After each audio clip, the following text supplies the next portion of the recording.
We can, even something as simple as like eye contact in a situation where there's a possibility of finding a sexual partner is a very important component of that, because eye contact indicates interest, and it also indicates, at least in principle, the possibility of approach.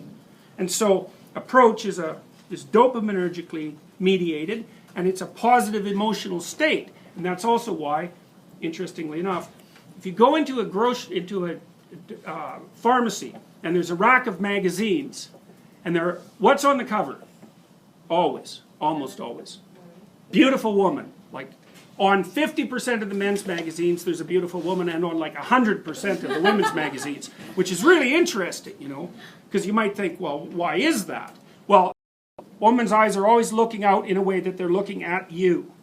So there was some interest. So it's an invocation of interest. And so, you know, magazines evolve. All the ones that don't get bought fail. And so what's happened is they all converge to the same point. And the same point is the thing that's maximally interesting to a magazine purchaser is a beautiful female face, whether it's male or female. Now on the male side, there's also gadgets of all sorts. So, and that may be because men are more gadget oriented than women. So, anyways. And we also know that, for example, with men, if you show them, this is a funny little study. So you show them the face of a beautiful woman, and her eyes are looking that way, or this way, or they're looking right at him. You can check the activity in the dopaminergic center in a place called the nucleus accumbens, which is the same place that cocaine hits. Face on eye contact, that thing lights up. It lights up even more if she's wearing a red dress. Right, and you can get the same kind of lighting up with a red curvy sports car. Yeah. So it's, you know, my thought when I read that was the perfect situation is like a beautiful girl dressed in red, perched on a sports car with some cocaine. Why red? Why red? Why red? Yes. That's a good question. I'm not exactly sure why. Oh, that's wrong. I do know why red. Ripe fruit. Women have co-evolved with ripe fruit. It's very sneaky of you, by the way. So that's why you know that. You just have to leaf through a women's magazine, and the lipstick is always associated with like apples that are glistening in some way, or a peach or something like that. And we were primarily fruit eaters.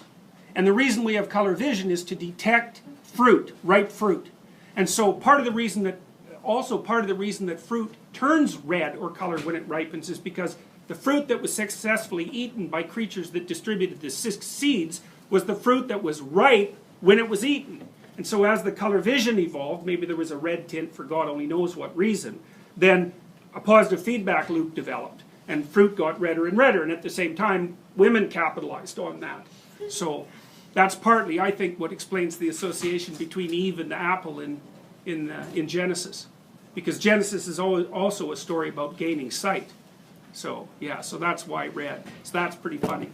I really think that's pretty funny. So, you know, evolved sensory significance is absolutely everywhere, you know, and it's so deep inside of us. Yeah. I have to wonder about blood, too. It seems like it also... Oh, yeah. Red's a significant color. But I think, I mean, and it's funny, too, because say there's a flushed face. Well, that means it's infused with blood. It's also a sign of health. It's also a sign of sexual arousal. But it is a sign of health. And so you see, in old Coke ads from the 1930s, the girl's cheeks are so red that, you know, it looks like she has a fever. So it's often a form of sexual signaling that indicates health.